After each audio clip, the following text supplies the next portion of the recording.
not going to do any more introductions. The panel, the discussion here is career opportunities in Drupal. I'm calling this a panel, but it's as much a discussion. We've got some guests up here with a little bit of diversity of experience and background in Drupal, and we'll sort of use them as a kicking off point here to talk a little bit about how they got where they're at, how they became successful in Drupal, and then this is an opportunity to ask questions or share your own experiences as well. So I'm going to try and play as little a role as I can here today, other than sort of facilitating this. So we're going to start. We have a couple of just quick questions we're going to have the panel each address, and then we'll open this up. Again, feel free to ask questions and do stuff. So why don't we start with the panel? And I'll just introduce myself really. For those of you who don't know me, I'm Tim Erickson. I've worked with a small agency here in the Twin Cities called Triplo. I've been very involved in the Drupal community for about 4 years now. This is my fourth Drupal camp, and I've been helped plan the last 3. So that's it. So Gabe, why don't we start with you and just quickly start with who you are, where you work now, and yes, and how you got started. How about okay, that's right. not too long, is it? Nope, I don't think so. I'm Gabe Ormsby. I currently work in the University of Minnesota Libraries. What's the next one? Oh, how I got started? Yes. Let's see, I got started in Drupal in about 2006 when I worked at a small environmental nonprofit in St. Paul. And I had been doing kind of handcrafted HTML and CSS before that, but it was time to redo one of our websites. And I previously to that project had built my first MySQL and PHP website. And I joke that everyone's got to build their own CMS once to learn why they should hitch their wagon to an open source project that's probably got more longevity than anything you can build on your own. So I dove into Drupal 5, building out that website for that organization. And basically, Drupal has been my go-to CMS for new web projects ever since then. And 2008, I moved to the University of Minnesota. And since then, I've been in various departments within it. Great. Hi, I'm Lynn Winter. Today, I work at Gorton Studios as the Director of Projects. In about 3 days, I'm going to work at August Ash. I just took a job with them, moving, and I'll be the Production Director. I got a job at Gorton Studios, which was my first time being exposed to Drupal. I worked at a television station, which apparently about half the people at Gorton Studios did at one time. So we all knew each other. They used to be my contractor, then they called me over. So I had absolutely no experience. My first week I went to do it with Drupal, if anyone remembers that being put on by Lullaby. I showed up 2 weeks in, and they're like, nodes and modules. I'm like, I don't know what we're talking about. So I don't actually code anything. I've installed it once, but my role is really to be client relationship as well as sales. And so I work with a lot of trying to find clients and work with them and get them into our process. And also, because we were such a small company, I did a lot of UX and content strategy work as well. Hi, I'm David Snopek. I'm a freelance Drupal developer. I've been doing that exclusively for the past 5-ish years. What were the questions? How did you get started in Drupal for development? Yeah, so I've been involved in open source for a really long time. I first heard about Drupal, tried Drupal, because I was a contributor to the Dojo toolkit, which is a open source JavaScript framework. Anyway, they redid their website in Drupal, and I was really impressed. And I went to check it out and see what that is and kind of mess around with it. And I was using it for a really long time to be like the Chrome around my JavaScript apps. Then at some point it occurred to me, I could build the whole site in Drupal. But I didn't really get serious about using Drupal a lot until maybe about a year before I started freelancing, around 2009. Okay. So one quick thing, which I guess maybe we'll go into later. There's the freelance stuff I do, but I'm also pretty involved in the Drupal community. So I maintain or co-maintain 20-ish projects on Drupal.org, the most prominent of which is Panoply. I'm also involved in panels in the Panels ecosystem pretty extensively. The Scotch initiative for Drupal 8, which is trying to put Panelsy functionality in Drupal 8 core, which we didn't really get very far in 8.0, but we still exist. We're still working on it for 8.1, 8.2, all that stuff. And I co-organized the Drupal meetup in Milwaukee, and that may or may not be it. Give you more time. That's a later. lot. I'm Andrea Soper, and I currently work at Palantir.net as a senior engineer. Palantir is a full-service agency. We don't only work with Drupal, we work with a lot of open source technologies, although our primary focus for the last several years has been Drupal. Let's see, when did I get involved? How did I get involved? Do I have to reveal my age that much? No. Anyway. Focus on the how instead of when. Oh, okay. All right. So I got involved with Drupal in 2006, give or take, when I was working for the Linux box as a PHP developer. And I had just come off a project where I was writing a form API of my own, and then that was fun. And then a new client for the Linux box wanted this Drupal thing, and so yeah, I took that project on. That was a lot of fun, and discovered that somebody had already thought about form API things. Mine was better. I'm kidding. I don't know. But yeah, that was how I got involved with Drupal. For the Drupal community, I help in planning mid-camp. I'm also one of the core mentors, and although I don't do as much with that as I used to, and contribute to core whenever I can, which is also not as much as I used to. Did I forget a question? No, that's good. I'm sorry I got interrupted for just a quick second.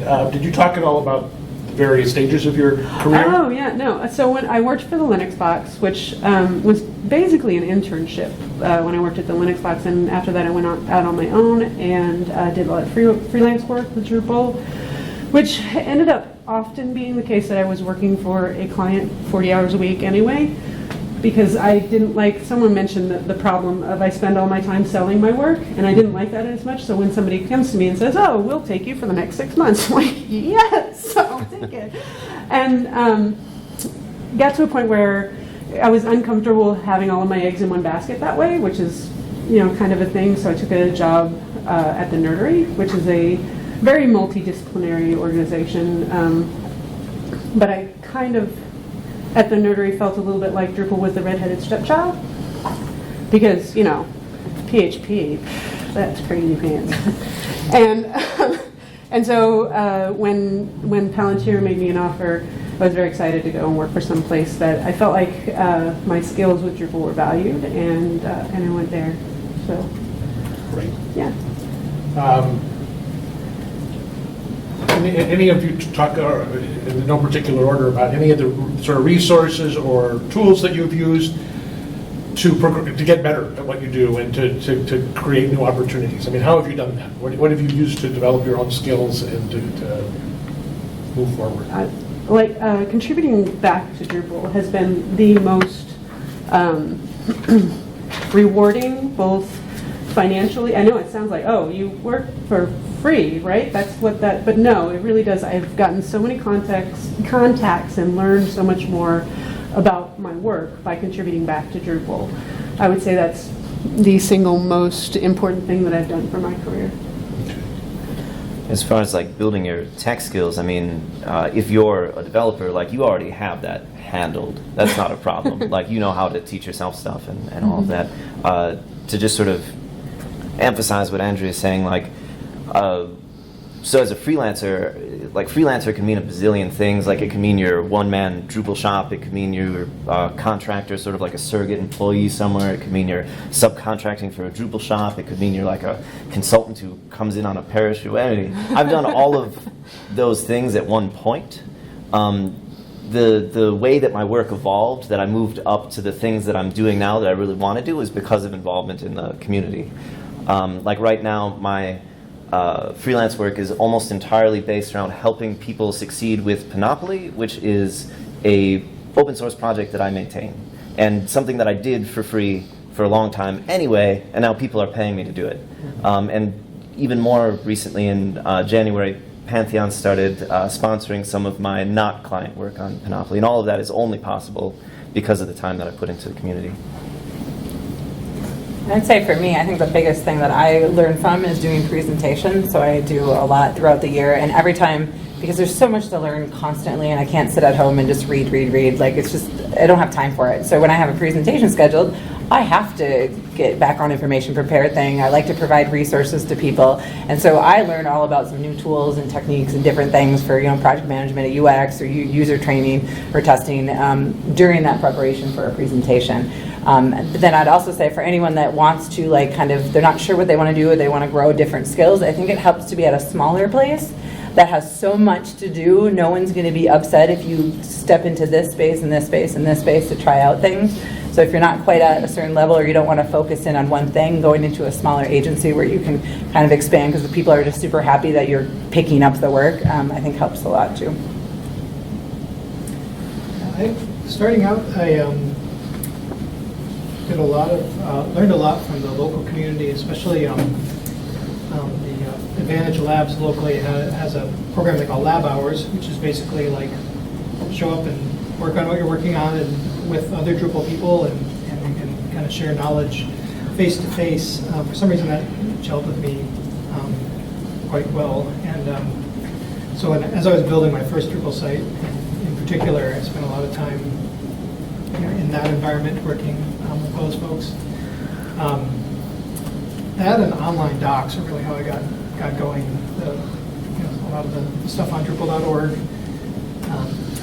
And similarly, when I started learning this, like you mentioned, I was in a very small shop. I was the kind of the universal techie. I was doing the database administration, the website, everything, and so I naturally, just by nature of the job, had to be learning all the time and figuring out stuff. And actually had sort of a fortunate evolution in that I learned broad concepts early, and then when I moved to libraries in particular, now I have 6 colleagues, and we all have kind of our domains of expertise, but we also, being a group that's of that size versus kind of the one person doing all this stuff, there's a deeper knowledge and understanding for kind of industry level practices, things like source code control and how you integrate various services and various tools that you're using, stuff like that. So those have been great learning tools for me. Just changing environments helps pick up different aspects of the work too. Anybody have anything else to share on the same topic, a tool or something that you found really useful in progressing your own Drupal web development careers so far? Or any questions for the panelists yet? Feel free. Go ahead. It sounds like most of you were in the Drupal world kind of before and progressed into what you are today. I guess, is that the most common path, or is there a path that you see out of corporate America, kind of like Lynn, where it's maybe not the best fit, but this community is pretty enticing, stepping into it from a corporate America type environment. Is it an easy transition into the Drupal community? I think it probably depends what role. I'm not sure about developers. I think there's a community and people know each other, but I think for a project manager, I think it's open. I think the biggest thing that I find challenging in the Drupal community is that project managers are typically technical project managers, and I'm not. And I think that's more known. So if that's kind of the space you want to be in, you need to know, that's how you get that job. But if you find an agency or shop that does it a little different, I think there's definitely a way to get in there. And I think just having the informational interviews, going to meetups, I've been going around meeting a lot of people just because for fun, and also looking for jobs, and I think that's the best way to kind of find people and talk to people. I think also that we're trying very hard to make the community a welcoming place for non-code contributors now too. Tim has actually been talking about this quite a bit. I think we have a discussion about that later, or no? Maybe not that Well, quickly. there's a session tomorrow. A session I'm not tomorrow. actually involved in that, but there is one. Yep. That's also talking about the non-code contributions, because a community of this size needs project managers, right? I mean, we need some of that corporate level guidance. I don't know if that's the right word, but there are things that you can do for the community too. And what about on the design aspect? Because that's where I'm coming from. Uh-huh. So, I mean, HTML and CSS is pretty standard and, is the output from Drupal. Mhm. But I know from having taken some of the Thursday classes that you have to know where some of the files lie and Uh-huh. how things work a little bit. And true story, it's going to change. Changes are so much more exciting than Yeah. where things are at today, so that's good. Yeah, oh, it is. It's very exciting. There's a lot of tech stuff on Drupal 8. But, and I think that's really, there definitely are things to contribute from a design perspective as well. And at our shop, our designer didn't know any coding, which I think is a bit different than a lot of places. So I think when you look around and, if you, all the questions like, do I want to work remote? Do I want to work, go into an office every day? Kind of figuring those things out. Also, look at companies, is that more of a development-driven company? Is that the kind of feeling I want to be at? Do I want to be at a more design-driven company, or do I want to be more business-focused? And that's kind of the focus of the goals, and everything else fills in around it. Because I think it's a big difference of atmosphere. Because I know I came from a place, Gordon Studios started as developers, and then they added people on, and then that put the different roles in a different light than maybe if it was like a design place that added, started, the leaders were designers or something. And at Palantir too, we have a full design department. I don't know if that's the right word for it, but we do have, we do full service design and UX and all of those things. So, a lot of organizations have that. Designers who know Drupal are a very sought after commodity. Yes. So, I mean, if you can get a handle on the theming stuff, which is a little weird and there's a learning curve or whatever, but I don't think you'll have any trouble finding employment. I want to inject something and then come back to you guys. The premise of your question, I think, was that they all sort of had backgrounds as developers or something. One of the things I found, and I'd like you guys' reaction to this, very intriguing about the Drupal community, is that I actually find a lot of people that are in the Drupal community that have come from completely different fields. And it seems to me that a very common path to Drupal isn't like I used to be an ASP developer and then I found Drupal. The much more common path, or a common path that I hear is, I worked for a nonprofit and we needed a website and I started building it and I liked it. And suddenly somebody else asked me to build it and pretty soon I was a freelance Drupal developer. Has anybody in this room already made a big jump from something complete other than Lynn, maybe? Or I don't know, did anybody in you have a different career before you got to sort of Drupal web development? A mom? I understand that's really me. I just got into Drupal 4 years ago, and what about you? I was a paramedic for 10 years. A paramedic for 10 years, okay. That's a big jump. Yes. And how did you make that jump? I was sick of carrying around people, so Well, that's why. I went back to school, got a degree in computer information systems. Okay. PHP was part of it, and I got hired on as a PHP developer. And then they said, oh, by the way, we're using Drupal, so Okay. kind of got put in that. So that's a little bit more of a deliberate transition than some people I know, where it seems much more accidental, where you sort of made a conscious choice. I want to switch from one, I went to school, I learned it. But there's a lot of people out there that I think it's much more accidental. It's like Drupal fell into their lap, literally. Anybody have anything more to share on that? Or I was going to make a comment. It's kind of, well, I don't know if it's peculiar to the university context or not, but when it gets to the point of actually applying for a job in a field like this, it helps, particularly at the university, it helps to know there's kind of two things. There's the job that's being posted and the qualifications that are being requested, and then there's the real job and the real qualifications. And at the U, they love to, like, every technology, every acronym that might be relevant, they'll throw it into the requirements. And you'll look at that and you'll say, well, I'm a designer and I want to learn Drupal theming, and they say they need a designer. Why do I need, Fortran. And the kicker is, if you don't say something about Fortran in your application, the robots in the central HR are going to kick out the application and reject it. And then, when I got my first job at the university, I was kicked out of the pool. I knew a guy who knew the guy doing the hiring, and he kind of shot him a message, said, "What's going on?" And the guy doing the hiring said, "I don't know, let me talk to them." Calls him up, "Oh, you didn't mention," I can't even remember what it was. Might have been COBOL. Got that too. And so, it wasn't quite as simple as saying, "I don't know COBOL," so it got the word in there so that we get past the robot. But long story short, if a particular job posting or opportunity looks attractive to you, and you have any way to kind of get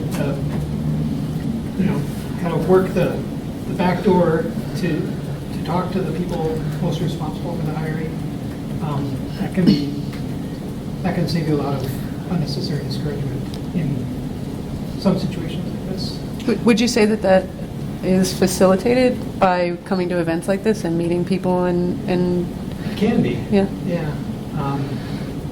If you can get someone to let you mention them in a cover letter or something like that, stuff like that could help if you can get past the robots. right? If somebody in this room are looking to work at the University of Minnesota doing Drupal, what will they need before they can realistically? Just email him. Yeah. Seriously. Come talk to me, and I can help.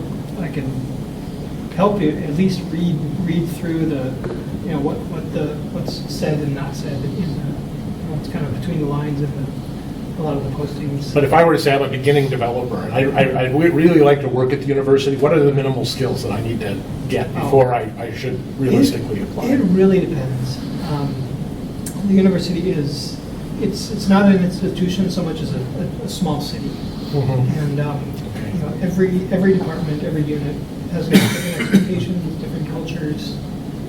So it really does depend on where that position is and who it's with. Okay. But knowing someone at the U who can at least help you through those things. Did any of the other of you add something along the lines of like a Palantir? If you were, I know you don't do hiring, but if you were talking to a friend who wanted to work at Palantir and they were trying to assess whether or not they were qualified enough, what kind of advice would you give them? Well, we're a lot smaller than a university, obviously, and so the advice that I would give them would be to just, write an email to Colleen or and just ask them questions and be honest, right? Because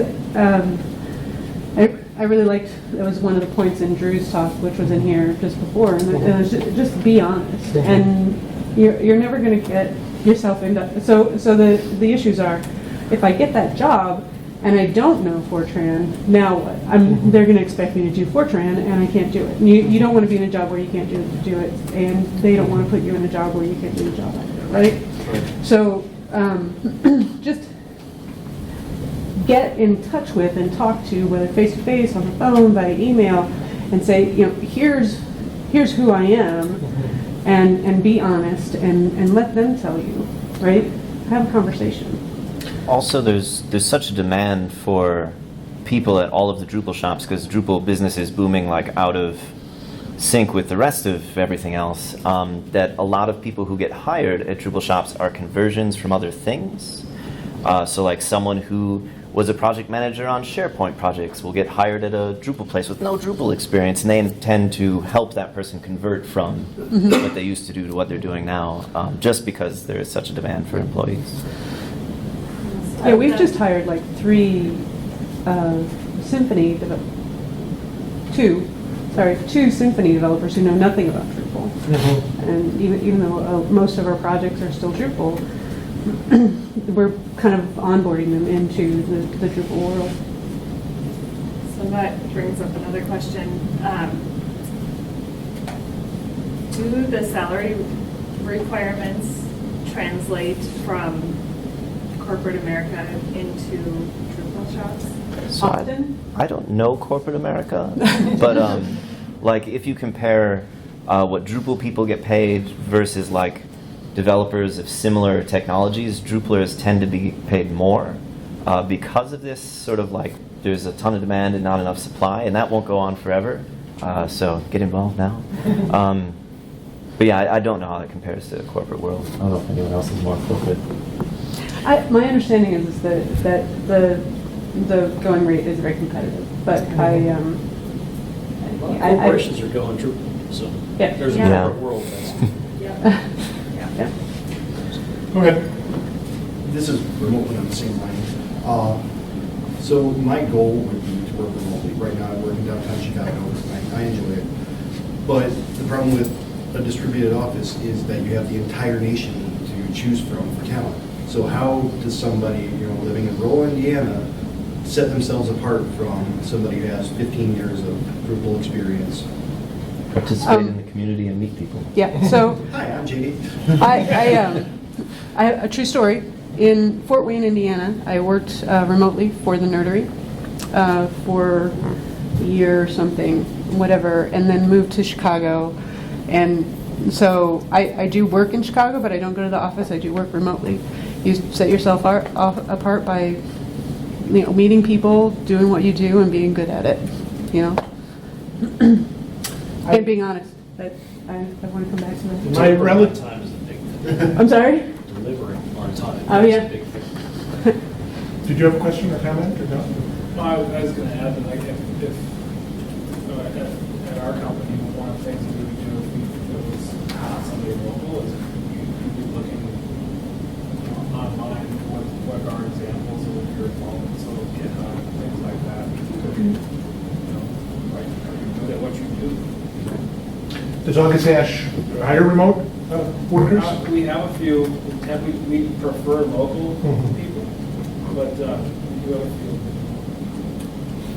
A lot of times companies too just do like a test run, so if there's some smaller low-risk project or like something that's like a day's worth of work or something, because that really fleshes out like the ability to communicate, just like the basic stuff that really has nothing to do with code, but you're going to start to figure out, we just started working with a contractor, and in the first meeting, it was a huge difference between one person and the next of like the questions they were asking. They were thinking it through versus the other person like, okay, when does this do? Like it wasn't going.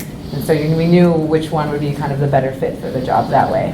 So doing a little project, maybe that's, you have to do a little bit of freebie to like kind of do a little bit of job or something, but like, just having that little opportunity to get your foot in and just, be on time, be prompt, ask questions, Yeah, Makes and the the difference. contractor that's a good point. I think a lot of people do start out with an organization as a temporary contract and then get hired on full time. Yeah.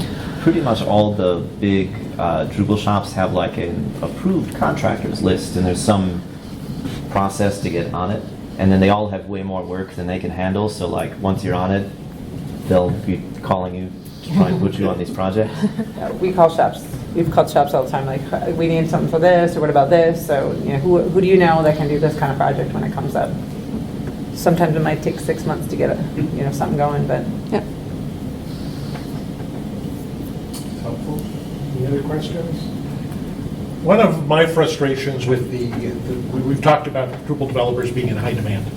One of my own frustrations is that I'm really not, I don't have a background in development. I came in, I know a little bit about HTML, CSS, started playing around with Drupal, sort of got skilled at sort of site building skills. But Drupal developers that can do code and write custom things are in very high demand. I think there's a lot of people who know how to build a site. So I didn't necessarily feel like I stood out because I could build a site. Mm-hmm. And so I don't know. Can you address that? I think this is a framing question. So if you are a skilled site builder and you're good with people, that's like the definition of a project manager, and you will do good. Yeah, and so long as you know what it is that what role you're trying to fulfill. Mm-hmm. and that's worth your weight in gold. Like that having a good project manager that understands site building and that sort of thing is really valuable, in my opinion. Well, I think that's very helpful, is understanding, because I think in my case, I sort of saw those opportunities, but it's not always clear. As a site builder, you sometimes think of yourself a little bit as a kind of a developer. I'm building sites for people, right? And you don't necessarily, or maybe aren't looking to be a project manager. So And that's where some of my questions, so like if I were to come to Palantir, and I'm really looking to be more of a developer, like what do I have to add to my basket? The fact that I can build some solid sites and I know HTML and CSS, that doesn't really set me out. So if I want to go to them and feel confident that, and maybe I don't want to be a project manager, I want to do Why? because it's a hypothetical question. It's Oh, okay. being good at site building is the start of everything in Drupal. Like you couldn't theme Drupal if you weren't already good at site building because you wouldn't know what are you theming, what are these things. It's the first step to being a developer because you don't know where you hook in if you don't know what the pieces are. So I think everyone has to start there. And, you know, the skill, depending on, that, it depends a lot on where you want to go with your development skills. Like, do you want to go more towards a front-end thing, or you want to do small projects, big projects? And those are interesting questions that you may have to answer along the way, you know? If your skills are mostly with HTML and CSS, then, you know, maybe learning more about front-end sorts of things is an easier in. And I was going to add, like, you include me in that, like, small sites go really fast. They happen more frequently, so you get a lot more practice. Finding a place that does things more rapidly allows you to hone your skills and build up versus places that have longer, you know, half a year cycles, and you get through. It takes you the knowledge to learn it through the entire project cycle. So finding a place to do that, I think, is helpful too, to hone skills.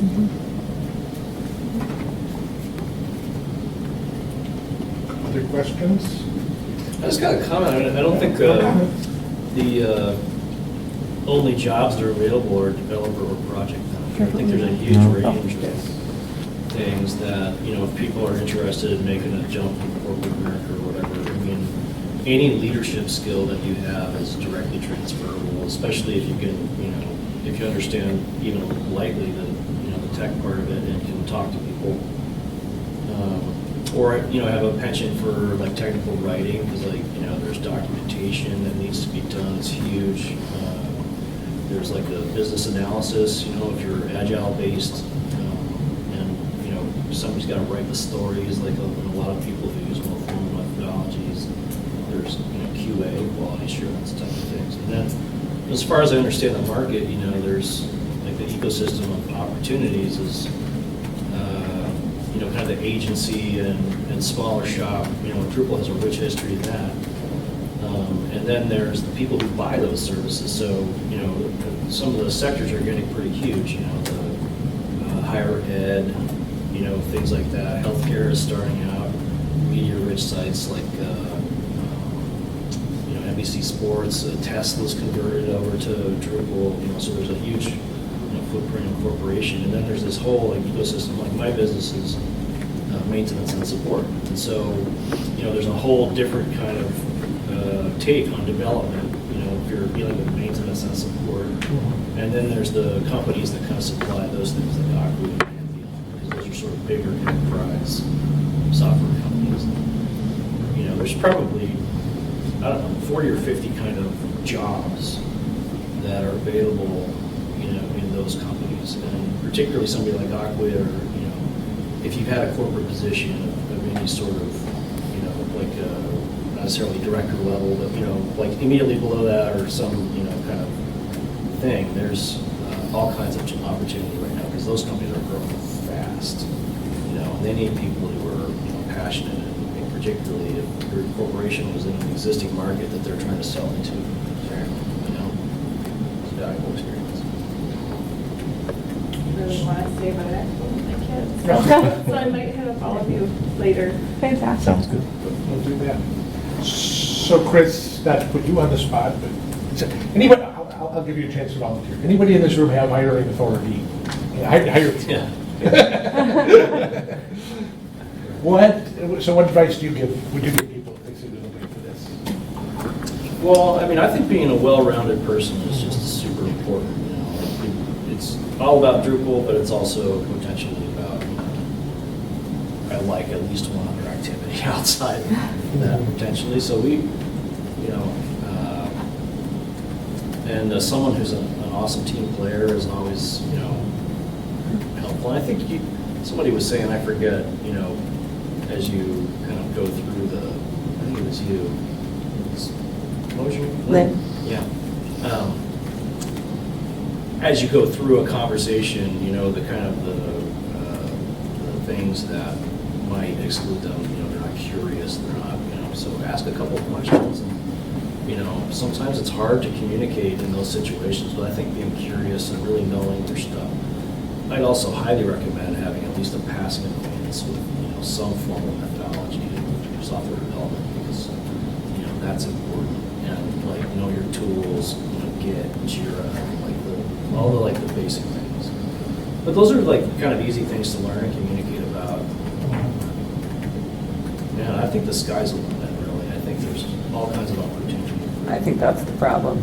Right? It's There's so overwhelming. many ways to go. I mean, I recently, you know, there's a big change in my company recently. And, you know, I went through like 3 months going, okay, what do I want to do? Do I want to be remote? Do I want to go to a big company? Do I want to go to a small company? What do I want to do? And so I just started going to meetups and talking to people and talking to, I know a lot of people at different companies, seeing what they do and kind of narrowing in like what makes me happy, what am I excited about. But it's like there's so much. So many directions. It's a bit daunting. Yeah. Actually, that brings up another question I was just thinking about, which is, you guys are all at a place in your careers. How far in the future are you thinking? Are you thinking about your next job, and what are you doing? What are you doing to prepare yourself for 5 years from now? Anybody? That is a very good question. My job starts July 6th, so I'm thinking about that. So what are you prepared? Are you preparing for the next one? Staying there forever. You should always be preparing for the next Yeah. one, right? Because, you know, it's not even just about, you know, what if I lose my job or whatever. It's just about you in order to do well in the job that you have, you always have to be growing. You always have to be moving ahead and know what you're going for and what you want to do. So even, I mean, you know, I'm learning and just finished a project where we focused on Symphony and not Drupal, and that was our thing. And that's one of the things that I'm very excited about is Symphony and you know, Symphony in Drupal. So just improving my technical skills is what I'm doing to make sure that I continue to do what I want to do. And you know, toying a little bit in the back of my head with that project manager thing. I didn't say that out loud. Just a little bit. Are we recording this? I did say it out loud, and we recorded it. Anybody else? What I do changes dramatically from year to year, and it's always evolving. And I always have something I'm trying to do more of and something I'm trying to do less of, and making a conscious effort to try and make every year more awesome than the last. And how planned, though, is that, and how much is it just chance? So it's both, really, because all sorts of things happen, but the ones that you choose to focus on and the ones that you choose to say no to is part of your plan. So there's all sorts of things flying at you all the time, but you end up where you end up because of what you plan to do, or at least in my case. I'm not a very spontaneous person. I wouldn't suddenly change the plan when a cool opportunity came up. So yeah, it's very directed, at least in my case. I would totally change plans. Midstream. I actually, when I was decided to take the job, I thought, will this job help me for the next job? And now I was at my first company 8 years and the second company for 7 years, so I don't move around very much. I'm very practical, but like, unless I'm going to be at the next job for 40 years because I'm like 20, you got to think about the next thing. So I thought, what am I going to learn and what can I bring to the table at this new position? And that's how I kind of made that choice. So, Gabe, traditionally, the university is not known as, it has at least a reputation as not being a place for a lot of mobility. Is that different in your field, in like the tech field, or do people tend to come and find a spot and stay there for a long time? It really depends. Some of it depends on the person. I think in our case, the world, the position, people are in the positions, and the world is changing so rapidly around us that it's almost like the job changes enough that I find myself thinking very little about the next job because I'm so busy learning to kind of keep pace with the job that I'm in. You know, we're constantly looking at ways to improve our processes and do things better. And you know, the just the available technologies to do that are changing all the time, and Drupal's changing, and so I find that, and the positive side of that is I'm learning a lot that makes me more marketable just by, just by continuing to grow in the job. So, I've got more questions, but anybody else? I was going to add, so this morning Todd had mentioned the work-life balance and but not work-life separation. I think an important piece is to get yourself into something that you enjoy enough to do at home or outside of your actual employment. And if you find yourself in that position, you're gonna grow, and you're going to be ready for something that comes up next. Do what you love, and you'll never work a day in your life. That's one of the things that I would look at too as an employee or a prospective employee is does this person actually enjoy what they do? Can you tell? Is there evidence out there somewhere that this person really enjoys what they're doing? And if not, I don't know, maybe you're not in the right spot. Maybe you're not quite there yet. So that maybe, I'd like, if anybody else has anything to add to that, but I'll throw in, it leads us a little bit back to the Drupal community maybe and how that influences your job, because I don't know about you guys, but like, well, I know about you guys. I know about all three of you. We gave a little less, but I run into the other three, like in Iowa and maybe Chicago. I mean, I heard at Drupal cons. That a lot of the folks I know in the Drupal community, I've been to around the country at these various conventions and camps, and very often they're not getting paid there. Sometimes they're taking vacation time to come to what is essentially a professional development conference. And sometimes I find that I'm explaining to somebody that I've just casually met, like, hey, I'm going to this conference this weekend. And I always have the feeling that their reaction is like, oh, he's got to work all weekend. Oh, wait, no. I've been looking forward for 3 months to go to this camp. How does that factor into? So that's one of the nice things about working in the field of Drupal is that there is this community which you can sort of tap into, and it's not, for me at least, doing Drupal isn't just my job. It's something that I enjoy doing. Anybody want to add to that, or Yeah. you would be a good person to? Yeah. So as far as like there have been times in my career where I'm not actually doing the thing that I enjoy as my career. Like I really like solving the hard problems with programming, that sort of thing, and I like teaching people to do simple good things and make good. So those are my two passions. I really like teaching people, and I really like solving hard problems in code. And so when my career has had a time where I'm doing a little bit less of solving hard problems and doing a little bit more of just poking the keys, then I find that I spend more time with Drupal core and working in the issue queues, and I do that in my spare time. And when I'm solving problems and I'm doing all of those things that I really love, I find that I'm doing more of the mentoring thing. So I'm hanging out in IRC and I'm answering questions and I'm coordinating with people to make sprints happen and those sorts of things. So yes, in my spare time, those are the skills and those are the things that I'm passionate about. And does that answer the question? I think so. More just looking for a reaction. Yeah. Anybody else? Yeah. So like the work-life thing, I have a terrible work-life balance. I work way too much. That said, like, the relationships that I have in the Drupal community are real friendships, right? They're also sources of work and career opportunities, and there isn't a separation there either. Mm-hmm. So I mean, going to all these different things, like it is work. Like I have to prepare my presentation and practice it and torture my wife to see it like 8 times. And, trying to meet as many people as I can instead of just hanging out with people who are my friends and that stuff. But like it's also awesome, right? So it's kind of both things. I've kind of find it, what I've always thought in my head of what being involved in the community was like committing code and doing stuff with core. And so I've always felt like almost shameful because I'm not really involved in that. But at the same time, I go to... That's not yeah, true. no, I That's know. not true This because is my, the first thing that you said was that you prepare talks. So, yeah. And that's a huge benefit to the community. So that's what I've kind of been doing. So I've been doing a lot more conversations and talking to people and helping people that are trying to consider Drupal and what to do at both Drupal events and conferences as well as nonprofits, because we do work with a lot of nonprofits. So that's kind of been where my space is. And then where I have done like meetups and things, I've gotten involved in the DPM community, which is the Digital Project Manager community. So I've been becoming more involved locally, and then I also went to a national conference and stuff. So I've been connecting with those people and seeing what they're doing and having conversations that way. So I'm kind of a little bit on the side, but I have actually been, like, this community rocks. So if you guys are newer to this and haven't been to camp, I've really been blessed with meeting a lot of people and making friends. So it's pretty awesome. So you're also cross-pollinating, right? All over the place. That's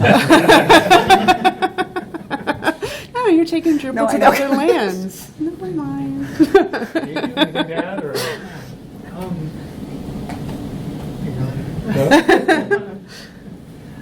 So I just had a thought that I just, escaped me. And the cross-pollinating triggered something that I was thinking about earlier. One of the things, so a lot of us have done freelance or independent projects, right? Most of us get started that way. And I remember when I first started doing this, that I had this, I didn't want to become Drupal. You know, I was getting really excited about Drupal, but I didn't want to be Drupal-centric, right? So I would say, I'd meet with a client, it's like, yeah, I like Drupal, but let's talk about your project and we'll figure out the best technology and we'll do it in that. And I mean, I still feel firmly that I don't want to push a client into a Drupal project that isn't appropriate for them. On the other hand, I've also decided that I don't want to do other things because there's so, not because I'm not interested and curious in other things, but because there's so much in Drupal that I need to learn and do. And then there's sometimes I feel bad about that, like I am too Drupal-centric, and you know, I should be learning other skills and broadening, and I just wanted to get you guys' reaction to that. I mean, is it a good idea to be like just spending all your time learning and developing your Drupal skills to the exclusion of other things, or No. Okay, can you elaborate? What is that? It is never good to put all your eggs in one basket. I think that, I think that both Chris and Pete spoke to this earlier, and that is you have to have other interests, even if it's not professional interests. It's the other interests as well. You have to be diverse in your skills and your interests. Otherwise, you're not as valuable. Jackie, who's the 1-inch punch guy?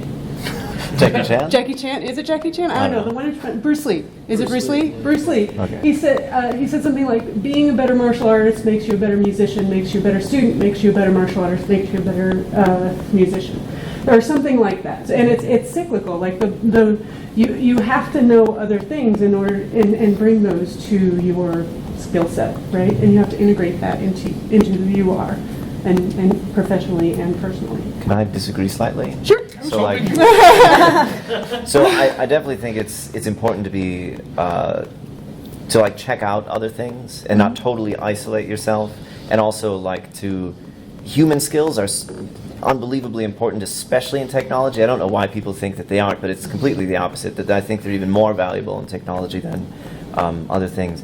But as far as just the technology piece, for me, I've always gotten more opportunities, better projects, higher paying projects, the more I specialize and specialize and specialize. So in the beginning, like, oh, I'll do anything, and then like, oh, well, I'll do Drupal. Like, oh, well, I'll do Drupal, but I won't, do site building anymore. Oh, I won't do Drupal, I'll only do distributions, or, and the more that I specialize, the more opportunities I've gotten. And it's a lot easier for me, too, to like become, the expert at this thing and really dig super deep, rather than, I don't know, at least what I'm selling wise being really broad. That's not to say like in my free time I don't like write some Python code or some Haskell or do like other random stuff that just seems fun. Mm-hmm. But like as far as what I'm selling, the more specific I get, the better my career seems to have done. I think, and I think you're right that the numbers would play out. Like I think doctors, like the more specialized you get, the more money you get them, and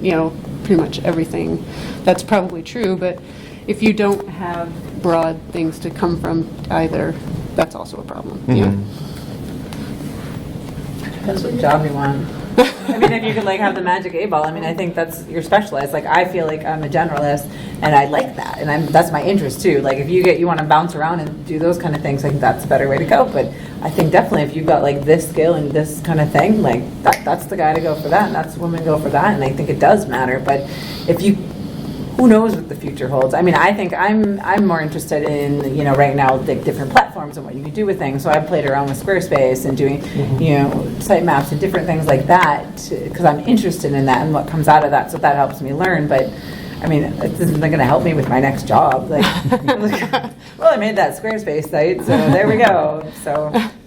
But you learned things. We only from have so that. much time, so I think it's a little bit of what floats your boat. Right. Yeah. There's positives both ways. I think you've got something to say. Paid more that way. It's a tension I struggle with all the time, and I think I always kind of come back to, who do I want to be? It's almost back to that internal culture question. Do I want to be the guy who, focuses so much on building my skills with one tool that I can't see past the tool, or do I want to be the guy who's ready to look at other alternatives and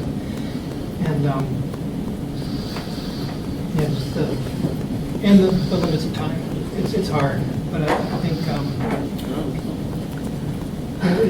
there's something to be gained by just kind of stepping out of a realm. The other day, a coworker of mine, guy in the office next door to me, we went to high school together, and we're best friends. So it's that kind of world. He comes over and he started in Perl. He's been doing a lot of work lately in Ruby. He knows plenty of PHP, probably knows more PHP than I do, but comes in and he starts writing a PHP array definition, and he writes out a key equals arrow. Then he puts a call to a function as the value, and he says, it's weird. You can't do this in PHP. This doesn't work. And I looked at him and I thought, well, I would never have thought to try that because never in my PHP knowledge have I seen function call as a value for an array declaration. But you stop just, well, wait, why not? What's so weird about that? A function call returns a value. You need a value to stick in the array. Why not? And just the idea that he was in a position to realize that was a limitation, from working with other things, gave him some insight into the quirks of the language we're working in. It helps you see stuff. Somebody over here have something to add to this? Yeah, I was just going to say, there's nothing wrong with being an expert. You need experts, like deeply knowledgeable, crazy people who've just sunk all their effort in the basket. You need those people in companies that, for example, if you're representing yourself at a Drupal shop, your top technologists in that company better be those people, because that's what you're selling, that quality knowledge. But that doesn't mean, like you were saying, I thought that was really good, where you don't have other interests, or you're not aware of how other code bases or tech platforms play with Drupal. That's really important. You have to understand how things fit in. And but I just want to say that you're not going to lose by going deep into Drupal and becoming a Drupal expert. Yeah, I wanted to personalize it to me a bit, and just to give you my situation. I feel I've got a lot of experience, so I just put it to you, what do I do here? Age is getting to me now, so I've got another 10 work years probably. But I've got a lot of experience. I think I would be an awesome employee in a team situation. However, because of a family accident about 6 years ago, I moved here, couldn't take up employment because I decided to look after my new in-laws. So on my resume is a big gap. I've tried to do a couple of little things, like I have a little Drupal studio with 2 other guys who have full-time employment. But it's not really taken off in the way I'd like. So I would love to get back into a team environment again. But I'm now 59. So somebody will look at my resume and say, what's he been doing for the past 5 years? And he's pretty old, and he hasn't got much work left in him now. So how do I get my foot in the door to say to somebody, I would be a great employee for you because I've got so much experience. I've been a high-tech team lead with 15 test engineers under me, and we're a really good team. How do I get to that point where I can say, look, I've got a lot of stuff here. However, I'm quite old, and I haven't worked full-time in the last 5 years. And It's a tough one. yeah, it is a tough one. One, I don't think they can legally ask how old you are. I could be wrong in that. Look at the I'm not a experience lawyer. on the resume, you can look at it. 10 years is a long time, though. Maybe, right, well, maybe a resume needs to be less extensive about Right. the experience before that. Okay. I don't know, and people who do hiring are probably better to ask about that. I would also say volunteering is a thing, like, go do things in the Drupal community and add that as experience. And there are some career coaches out there that might help you to tweak your resume in other ways that I would have no idea how to do it, but they might, so that may be a way to go. And going through the resume door, like here's an application, here's my resume, is probably the least efficient way to get a job. Like if you find a Drupal shop and you're like, I want to work there because it seems like the culture I want and all this stuff, just get to know as many people who are there as possible. And if they get to know you and what your skills are, they'll get you in. And then I'd say come if you can tonight and just talk to people about what you're interested in and excited, and people like you, and something will come up, and that, and also if you're local, come to one of the Drupal meetups and start meeting people, and that's, work comes, when people meet up and talk about those things, different work opportunities pop up, and so that would be a great way to get in with some people, and then it's a small community. It's not as big as you think, so, Yeah. if you're great to work with and you're doing good stuff, it'll happen. Thanks, good advice. Yeah. Anything else? I had one sort of closing question, but we're actually over already, so. Oh, no. Lightning round. Anybody, any of you have anything to add, and sort of wrap-up words you want to share, or? Well, now I'm super curious about what your closing question was. You made it Yeah. sound really special. Well, I probably overstated it. It was gonna be, okay, let's end on job security. Oh, Is there job security in Drupal? We talk about how high the demand is today. Is it gonna be there in 5 years? No, I should would say no one knows the answer to that question. Yeah, I mean, it seems 10 years? 5 years. it Sorry, seems 5 like years?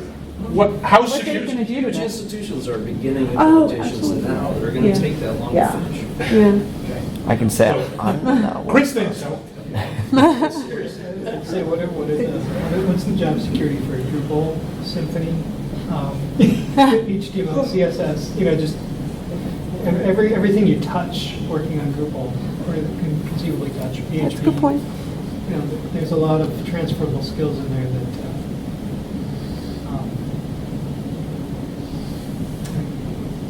Okay. But nobody has a crystal ball. I think the one thing that I've seen really interesting in watching like the agencies, kind of the bigger agency players that have been around for a long time, is everyone used to be Drupal Shop, Drupal Shop, Drupal Shop. And now it's like, oh, now we're doing Ruby and we're doing WordPress and we're doing Symfony and everyone seems to be expanding. It's hard to go around and see all the players just doing one thing. Everyone's diversifying, which I think is very interesting and curious. But Well, I worse don't the think that other way, means too. Drupal's going away. So I wasn't in Drupal until 2009, but I have 50 Ruby engineers. And, now I have 20 Drupal people, and that's the fastest growing department. Like, Drupal's going the other way, but because it's like they don't want to compete with also other shops or make big Drupal practices. Right. Hopefully, we'll see a whole bunch of competition. So you're saying That's Drupal specialized companies are expanding to other fields, but other fields are Right. also expanding into Drupal. That's my perspective. Yeah. But I think it's Chris's. That's too. definitely mine for sure. I've seen that too now that you mention it. Yeah. Okay, well, we're all over. So thank you all for coming. I hope this has been helpful. Thank you to the panel Thank you. for joining. I think really valuable advice here was, and most of you, I think, are going to be there at the party tonight, right?